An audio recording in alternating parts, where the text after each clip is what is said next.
Guys, कैसे हो आप सब? आई होप सब बहुत अच्छे होंगे। सबकी पढ़ाई भी काफी मस्त चल रही होगी। जिसको और अच्छा बनाने के लिए आ गई हैं आपकी अपनी Khushboo ma'am, biology master teacher at Vedantu. तो कैसे हैं मेरे प्यारे से सारे सेल्स? आई होप सब बहुत प्यारे प्यारे से अच्छे से होंगे। आप लोगों के लिए आज मैं एक सेशन लेकर के आई हूँ जिसमें हम 10 मोस्ट इंपॉर्टेंट रिपीटेड क्वेश्चंस करने वाले हैं, जो इन पर्टिकुलर ईयर्स में आपको बताऊंगी रिपीट हो चुके हैं। तो मेक श्योर जरूर करना कि आप स्टार्ट से लेकर एंड तक पूरा सेशन अटेंड करो, ताकि आपको ये सारे रिपीटेड क्वेश्चंस पता चल जाए। चलो तो लेट्स बिगिन आवर सेशन। लेकिन उससे पहले मैं आपको ये बता दूं कि अगर इन केस आपको साइंस से रिलेटेड अपने डाउट्स को क्लियर करना है, वो भी लाइव सेशन में, तो आप वो भी क्लियर कर सकते हो, वो भी 0 रुपीज में भाई, 0 रुपीज में। कैसे? बस आपको कुछ नहीं करना है, अपने सेशन के डिस्क्रिप्शन बॉक्स में कुछ इस तरीके से विजिट करना है। सेशन के डिस्क्रिप्शन बॉक्स में आपको दिख रहा होगा Vedantu revise India tour enrol now. इस लिंक पे क्लिक करो और एक ये पेज ओपन होकर के आएगा जिसमें आप लाइव क्लासेस अटेंड कर सकते हो कुछ इस तरीके से। 12 सेशंस आपके होने वाले हैं, साइंस के 3 आपके, एसएसटी के 3 आपके, मैथ्स के with India's best master teacher, and even आपको स्टडी की पीडीएफ मटेरियल भी मिलने वाली है। और ये सब कुछ एकदम फ्री ऑफ कॉस्ट है। बस देख रहे हो, सब कुछ फ्री ऑफ कॉस्ट है। तो किसका है तुमको इंतजार? जल्दी से जाओ, लिंक पे क्लिक करो और बाय नाउ कर लो बस। और अगर इन केस आप लोगों को एक्स्ट्रा क्वेश्चंस प्रैक्टिस करने हैं, तब भी आप सेशन के डिस्क्रिप्शन बॉक्स में जा सकते हो। वहां पे आपको दिखा हुआ दिख रहा होगा download chapter wise notes, daily hand written notes, PYQ and practice papers. इस लिंक पे जब आप क्लिक करोगे ना, तो वो आपसे मतलब साइन अप करने के लिए बोलेगा। साइन अप में आपको कुछ नहीं करना होगा, अपना फोन नंबर डालना है। फोन नंबर में एक ओटीपी आएगा, वो ओटीपी डालना है। जैसे ही आप ओटीपी डालोगे ना, एक पीडीएफ ओपन होकर के आएगी जिसमें, है ना, बहुत सारे क्वेश्चंस हैं। 100 पीवाईक्यूज हैं आपके, फिजिक्स, केमिस्ट्री, बायो के मॉक टेस्ट पेपर हैं। वो सब कुछ फ्री ऑफ कॉस्ट है। फ्री ऑफ कॉस्ट आप वो सारे क्वेश्चंस प्रैक्टिस कर सकते हो। बस आपको उस लिंक पे क्लिक करना है, nothing else you have to do. चलो तो let's begin our session with the very first thing कि भाई पहले तो ले लेते हैं थोड़ा सा motivation. There is nothing impossible to they who will try. तो भाई आप में से अगर कोई बच्चा ट्राई कर रहा है ना बोर्ड्स में फोड़ने का, और अभी तो मेरे को लगता है सभी ट्राई कर रहे होंगे, तो सबके सभी फोड़ने वाले हो, ये तो गारंटीड है भाई। ठीक है, चलो तो let's begin with the very first question. What is vegetative propagation? Explain the 3 advantages of the following। और आपको चूज करना है कि इन सारे प्लांट्स में से वेजिटेटिवली कौन कौन से प्लांट्स रिप्रोड्यूस हो सकते हैं, और आपको एक्सप्लेन करना है 2 modes of asexual reproduction hydra में। ये क्वेश्चन तो भाई आपका 2020 और 22 में रिपीट हो चुका है, और ये क्वेश्चन आपके अभी रिसेंट में ही आया हुआ है। तो अगर मैं वेजिटेटिव प्रोपगेशन की बात करूं, तो मैंने आपको कल ही एक्सप्लेन किया था, vegetative propagation it's a type of asexual reproduction जिसमें हम vegetative parts of the plant से, वेजिटेटिव पार्ट्स ऑफ प्लांट से ग्रो करवाते हैं नए प्लांट। कौन कौन से vegetative part? Root, stems and leaves. इन सब से जब हम नए प्लांट को ग्रो करवाते हैं तो हम इसको कहते हैं वेजिटेटिव प्रोपगेशन। ठीक है, और अगर मैं बात करूं आपकी कि एडवांटेजेस क्या क्या होते हैं, तो भाई खतरनाक एडवांटेजेस होते हैं आपके वेजिटेटिव प्रोपगेशन से। सबसे पहला एडवांटेज तो ये होता है कि ऐसे प्लांट्स जिनमें सीड्स नहीं आते, सीडलेस प्लांट्स को आप ग्रो करवा सकते हो। और ये प्लांट्स जो होते हैं ना आपके, जो आप वेजिटेटिवली प्रोपगेट करवाते हो, ये ग्रो बहुत जल्दी होते हैं। दे ग्रोज वेरी फास्टर, बहुत जल्दी ग्रो होते हैं। इवन इनमें जो फ्रूट्स है ना, वो भी बहुत जल्दी आते हैं। फ्लावरिंग भी बहुत जल्दी होती है। और ये पेरेंटल आइडेंटिटी को क्या करते हैं? रिजेंबल करते हैं। मतलब जैसा आपका पेरेंट प्लांट दिखता है ना, एग्जैक्टली सिमिलर आपको इनका प्लांट दिखेगा। तो ये सारे एडवांटेजेस होते हैं आपके वेजिटेटिव प्रोपगेशन के। अगर मैं इनके टाइप्स की बात करूं, तो टाइप होता है, एक तो होता है कटिंग, एक होता है लेयरिंग, एक होती है ग्राफ्टिंग, और एक होता है आपका टिश्यू कल्चर। ये सारे जो है it's a type of vegetative propagation. Vegetative propagation में हम नए प्लांट्स को ग्रो करवाते हैं from the vegetative parts of the plants, और ये बताएं बहुत ही जल्दी ग्रो हो जाते हैं ऐसे प्लांट्स। इनमें फ्रूट्स बहुत जल्दी आते हैं, सीड्स बहुत जल्दी आते हैं, इवन ये प्लांट्स जो है ना अपने बिल्कुल पेरेंट प्लांट से सिमिलर भी दिखते हैं। और ये प्लांट्स जो होते हैं ना, आप इनको सीडलेस प्लांट्स को भी ग्रो करवा सकते हो, मतलब जिन प्लांट्स में सीड्स नहीं आते उन प्लांट्स को भी आप इस प्रोसेस के थ्रू ग्रो करवा सकते हो। और अगर मैं इन सब की बात करूं तो आप बनाना और जैस्मिन इन दोनों को आप वेजिटेटिवली प्रोपगेट करवा सकते हो, आराम से करवा सकते हो, ठीक है। और अगर मैं बात करूं दो mode of asexual reproduction in hydra की, तो हाइड्रा मेनली आपका बडिंग प्रोसेस के थ्रू एसेक्सुअल रिप्रोडक्शन परफॉर्म करता है, और दूसरा प्रोसेस होता है उसमें रीजनरेशन का, ठीक है। दूसरा प्रोसेस होता है उसमें रीजनरेशन का। जरा मैं यहाँ पे वो देख लूं जगह, तो ये रहा आपका हाइड्रा। हाइड्रा में क्या होता है, एक ओवर ग्रोथ हो जाती है, एक्सेसिव सेल डिवीजन की वजह से एक आउट ग्रोथ हो जाती है जो बड के फॉर्मेट में दिखती है। ये बड जो होता है ना कंटिन्यूअसली सेल डिवीजन परफॉर्म करता है और एक न्यू हाइड्रा में कन्वर्ट हो जाता है, न्यू हाइड्रा बना लेता है। और ये जो नए हाइड्रा ना जब बहुत ज्यादा मैच्योर हो जाता है, पूरा फुल्ली मैच्योर हो जाता है, तो अपनी पेरेंट बॉडी से क्या हो जाता है, डिटैच हो जाता है पेरेंट बॉडी से, and as a new hydra survive करने लग जाता है, ठीक है। ये रही इसकी पेरेंट बॉडी, है ना। ये पेरेंट बॉडी से क्या हो गया, डिटैच हो गया और एक नए हाइड्रा में कन्वर्ट हो गया। इस प्रोसेस को हम बोलते हैं बडिंग। और हाइड्रा जो होता है बडिंग के साथ साथ रीजनरेशन का प्रोसेस भी परफॉर्म कर सकता है कुछ इस तरीके से कि गलती से हाइड्रा क्या हो गया, कट हो गया, क्या हो गया, कट हो गया पीसेस में। तो यहाँ पे ना हर एक पीस जो है रीजनरेट हो जाएगा एक नए अडल्ट हाइड्रा में। इस प्रोसेस को हम कहते हैं रीजनरेशन। और रीजनरेशन हाइड्रा में इसीलिए होता है क्योंकि इसके पास स्पेशलाइज्ड सेल्स की प्रेजेंस होती है जो इसको रीजनरेशन करने में हेल्प करती है, ठीक है। चलो तो भाई नेक्स्ट क्वेश्चन पे आगे बढ़ते हैं, जो कि आपका 2019 में भी, 20 में भी और 23 में भी आ चुका है। तो ये क्वेश्चन ना आपके आर एनवायरनमेंट चैप्टर का है। तो उसने ये बोला है कि ओजोन लेयर आपकी हायर लेवल ऑफ एटमॉस्फेयर में फॉर्म कैसे होती है, और ओजोन लेयर का जो डैमेज है वो कॉज ऑफ कंसर्न क्यों है। तो ओजोन का जो फॉर्मूला है वो आपको पता है O3 होता है। तो होता क्या है, अपर एटमॉस्फेयर में आपकी प्रेजेंट होती हैं यूवी रेडिएशंस। यूवी रेडिएशंस, ये यूवी रेडिएशंस क्या करते हैं, आपके ऑक्सीजन के मॉलिक्यूल को, ऑक्सीजन का जो मॉलिक्यूल होता है ना O2, इसको ऑक्सीजन के एटम में कन्वर्ट कर देते हैं, ऑक्सीजन के एटम में कन्वर्ट कर देते हैं, ऑक्सीजन का एटम में कन्वर्ट कर देते हैं। और यही आपका एटम जो होता है फिर आपके ऑक्सीजन मॉलिक्यूल के साथ कंबाइन होकर के क्या बना लेता है, ऑक्सीजन ओजोन लेयर O3 बनाता है। O2 प्लस O मिलकर के बना लेता है O3, ठीक है। ये बन गई आपकी ओजोन लेयर। अब ये जो ओजोन लेयर होती है ना, ये एक शीट की तरह प्रेजेंट है, ब्लैंकेट की तरह प्रेजेंट है आपके अर्थ के अपर एटमॉस्फेयर में। तो ये ओजोन लेयर ना आपके अर्थ को, आप सबको यूवी रेडिएशन से बचा रही है, क्योंकि यूवी रेडिएशन जब ओजोन लेयर से टकराते हैं ना तो रिवर्ट बैक चले जाते हैं, रिफ्लेक्ट बैक हो जाते हैं। तो अब भाई क्या हो रहा है कि हम जो रेफ्रिजरेटर्स, जो एसी यूज कर रहे थे पहले के टाइम पे, उनमें प्रेजेंट होते थे CFCs, क्लोरोफ्लोरोकार्बन। ये जो CFCs होते थे ना, ये ओजोन लेयर के साथ ओजोन को ब्रेक कर दे रहे थे। ये O3 को ना O2 प्लस O में ब्रेक कर दे रहे थे।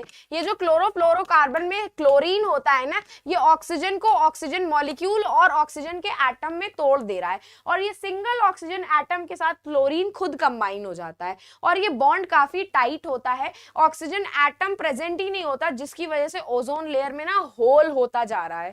तो ये डैमेज की वजह से ना आपकी डायरेक्ट यूवी रेडिएशन अर्थ के अंदर एंटर कर रही है। स्किन कैंसर की प्रॉब्लम, बहुत सारी ऐसी बीमारियां हम लोगों को होती जा रही हैं, क्योंकि हमारी ओजोन लेयर क्या हो गई है, डैमेज हो गई है, वो डायरेक्ट अर्थ के अंदर एंटर कर रही है, ठीक है। तो ये हो गया इसका पूरा explanation कि UV radiation interact with oxygen molecule, they release a free oxygen atom, this oxygen atom then combines with oxygen molecule and form the O3. Because ozone layer absorbs and shield us from the sun's harmful UV radiation, it decreases as a reason of concern, क्योंकि ये UV radiations को stop करती है अर्थ के अंदर enter करने से, ठीक है। नेक्स्ट क्वेश्चन, अगेन ये आपका 2020, 17, 15 और 19 में रिपीट हो चुका है भाई। उसने क्या बोला है, ऐसे 2 सेक्सुअली ट्रांसमिटेड इन्फेक्शन आपको बताने हैं और जो आपके ह्यूमन बीइंग्स में होते हैं, और उसमें से भी आपको 2 बैक्टीरियल इन्फेक्शन बताने हैं और 2 आपको वायरल इन्फेक्शन बताने हैं, और आप इन इन्फेक्शन को प्रिवेंट कैसे कर सकते हो ये बताना है। तो अगर मैं बात करूं आपके बैक्टीरियल इन्फेक्शन की, बैक्टीरियल इन्फेक्शन मतलब बैक्टीरिया की वजह से हो रहा है, तो वो होते हैं 2। एक तो होता है गोनोरिया, ठीक है, जो नाइजीरिया गोनोरी कॉज करता है। एक होता है सिफिलिस, जो आपका ट्रेपेनोमा पैलेडियम कॉज करता है। और अगर मैं वायरल इन्फेक्शन की बात करूं तो वायरस आपके 2 होते हैं। एक तो HIV एड्स होता है ना, जो आपका HIV वायरस कॉज करता है, और दूसरा होता है हेपेटाइटिस बी। ठीक है, इवन आप ह्यूमन पेपिलोमा वायरस भी लिख सकते हो, ह्यूमन पेपिलोमा वायरस भी लिख सकते हो, PPV, human papilloma virus, PPV virus. ठीक है, क्या होता है, PPV वायरस। ठीक है, ये भी आपका वायरल डिसीज में आता है आपका। और इन सबको प्रिवेंट करने का सिर्फ एक ही तरीका है, use of condom. Use of condom while having sexual intercourse. During the sexual intercourse अगर कॉन्डम्स यूज किया जाता है तो एक ये बैरियर क्रिएट कर देते हैं, जिसकी वजह से आप सेक्सुअली ट्रांसमिटेड डिसीजेस को रोक सकते हो। ठीक है, सिर्फ एक यही तरीका होता है। या फिर आप मल्टीपल सेक्स पार्टनर्स अवॉइड करो, या फिर आप कॉन्डम का यूज करो, या फिर आप प्रिकॉशंस लो। वैसे तो प्रिकॉशंस और कोई नहीं होते हैं, यही होते हैं, मल्टीपल सेक्स पार्टनर्स नहीं होने चाहिए, कॉन्डम्स का यूज होना चाहिए, और किसी की भी इन्फेक्टेड सिरिंज आप ना यूज करो, क्योंकि ब्लड के थ्रू भी आपके ये इन्फेक्शन ट्रांसफर होते हैं। तो ये सारे तरीकों से आप इन सारी STDs को रोक सकते हो, वो चाहे वायरल STD हो चाहे आपकी बैक्टीरियल STD हो। ठीक है, avoid blood transfusion, avoid multiple sex partners, needle और सिरिंजेस को रीयूज नहीं करना है। अगर कोई लेडी प्रेग्नेंट वुमेन है तो उसके बच्चे के अंदर ये इन्फेक्शन जा सकता है, तो उसको प्रॉपर ट्रीटमेंट लेना चाहिए। वायरस में AIDS and hepatitis B, bacteria में गोनोरिया एंड सिफिलिस। ठीक, next question, the sex of the newborn child is a matter of chance and none of the parents may be considered responsible for it, justify this statement। तो भाई ये statement आपका wrong है। ये 2019 और 21 में आ चुका है। क्यों? क्योंकि दोनों ही पेरेंट्स जो होते हैं उनमें से मेल पेरेंट जो होता है वो मेनली रिस्पॉन्सिबल होता है सेक्स ऑफ द चाइल्ड को डिटरमाइन करने में। कैसे? आप सबको पता है मेल्स में कितने क्रोमोसोम प्रेजेंट होते हैं, X एंड Y क्रोमोसोम्स, जिसमें से 50% स्पर्म में क्या जाता है, X क्रोमोसोम, रिमेनिंग 50% स्पर्म में क्या जाता है, Y क्रोमोसोम। सिमिलरली फीमेल जो होती है उसमें क्या होता है, X एंड X क्रोमोसोम होते हैं, जिसमें से 100% उनके ओवम में X ही क्रोमोसोम प्रेजेंट होता है।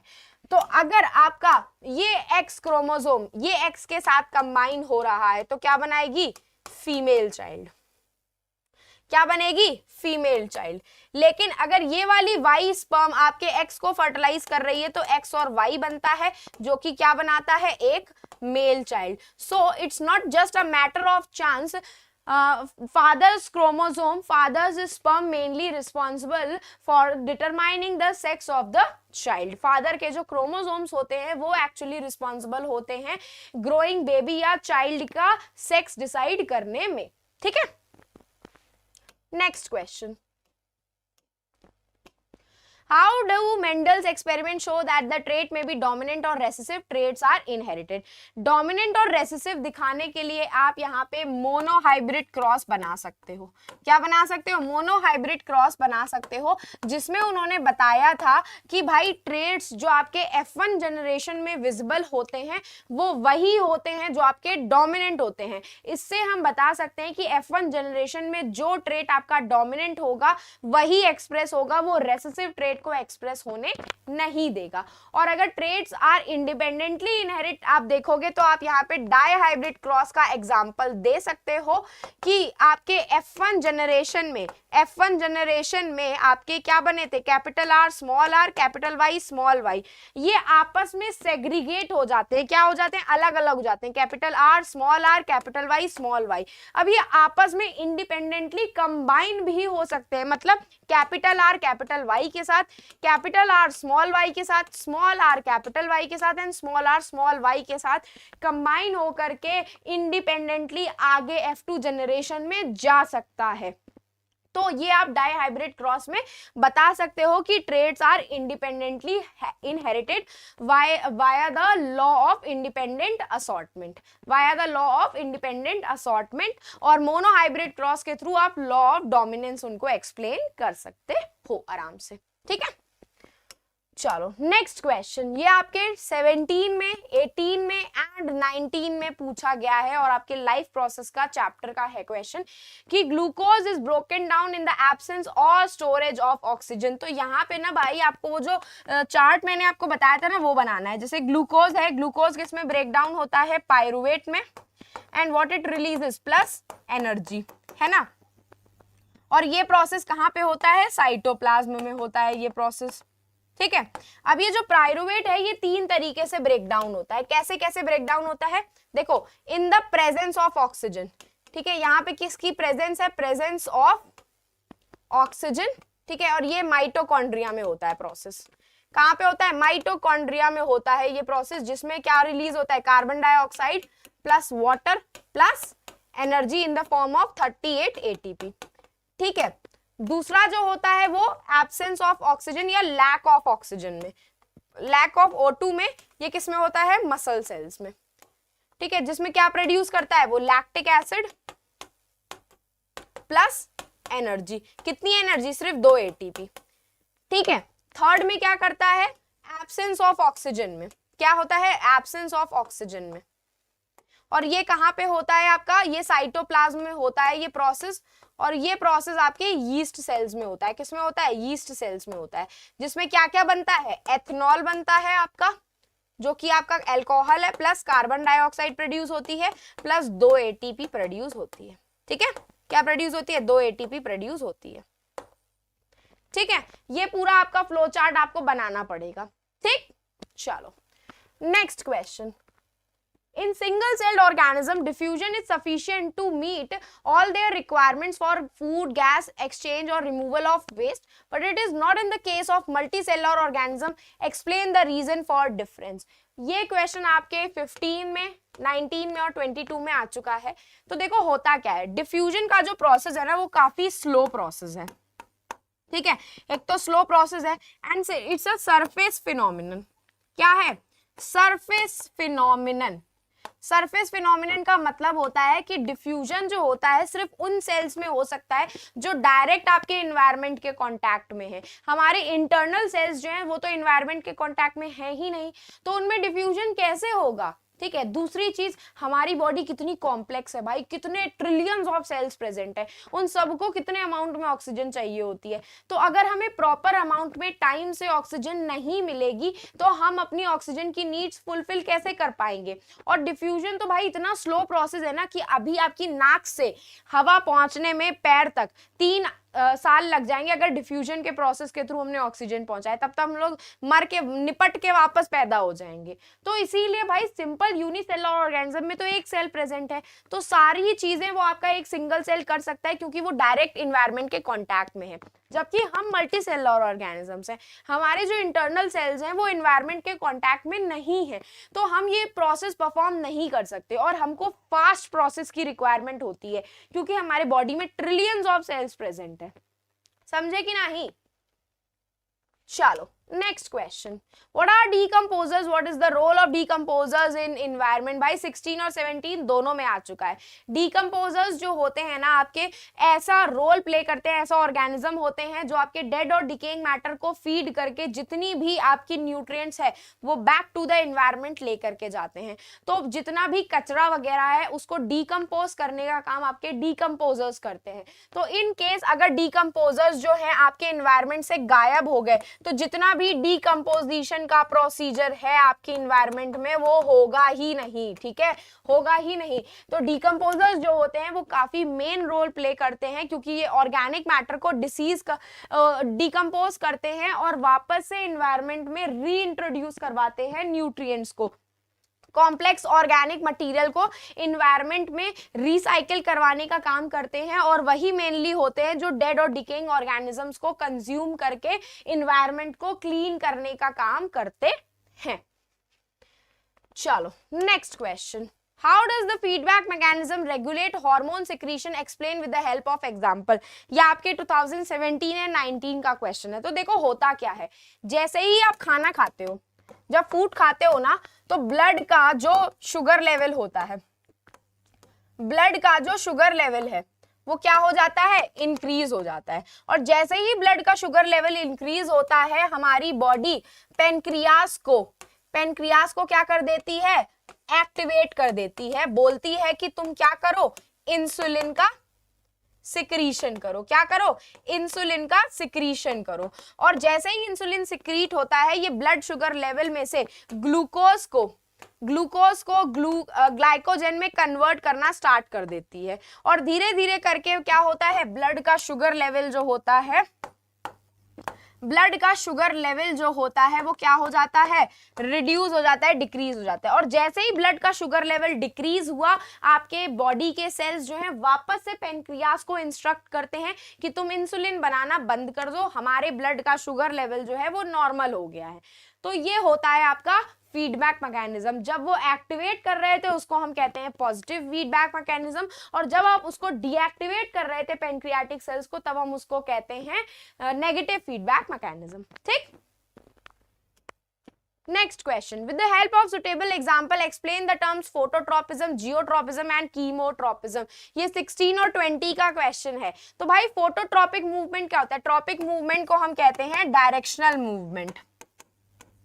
ठीक है, क्या बोलते हैं, डायरेक्शनल मूवमेंट। तो जब लाइट की वजह से ये मूवमेंट होती है, ये ग्रोथ मूवमेंट भी कहलाती है, क्योंकि इसमें प्लांट ग्रोथ शो करता है। ठीक है, क्या शो करता है, ग्रोथ शो करता है। तो फोटोट्रोपिक मूवमेंट का मतलब होता है लाइट की वजह से प्लांट जब मूवमेंट शो करता है तो उसको हम फोटोट्रोपिक मूवमेंट बोलते हैं, जैसे कि हमारी स्टेम की। जियोट्रोपिक मूवमेंट होता है ग्रेविटी की वजह से, ग्रेविटी की वजह से जब हमारा प्लांट ग्रोथ की मूवमेंट शो करता है, तब हम उसको कहते हैं जियोट्रोपिक मूवमेंट, जैसे कि रूट्स वो टुवर्ड्स द ग्रेविटी ग्रो करती हैं। कीमोट्रोपिक का मतलब होता है केमिकल्स की वजह से जो आपके प्लांट ग्रोथ मूवमेंट शो करते हैं, उसको हम कहते हैं कीमोट्रोपिक। जैसे कि पॉलन ग्रेन आपका जब स्टिग्मा पे स्टिक करता है, तो केमिकल्स रिलीज होने की वजह से वो पॉलन ट्यूब की फॉर्मेशन करता है, उसको हम कहते हैं कीमोट्रोपिक मूवमेंट। ठीक है, when the pollen tube expands in the direction of substances released by the ovary during the pollen tube germination, this is known as chemotropic movement। आया समझ में, इजी था भाई ये तो।